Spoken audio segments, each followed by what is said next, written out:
ያሬድ ካህን ዞለሳነ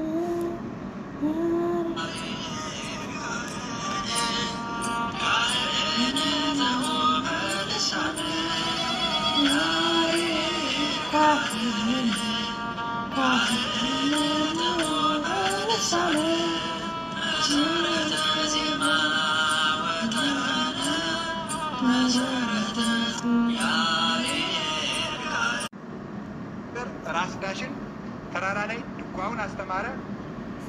አቡነ አረጋዊ ጋር እየዞሩ ጣና ቂርቆስ መጥተው 2 ዓመት ተቀምጠዋል።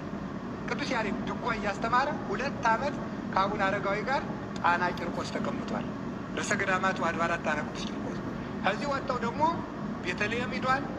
ዙራ አባ ሂዶ ደግሞ ዝማሬውን አስተምሯል። ዝማሬው ስለ ቁርባን ነው። ሌላውን ትተነዋል። እንግዲህ ለባለሙያዎች እንተዋል።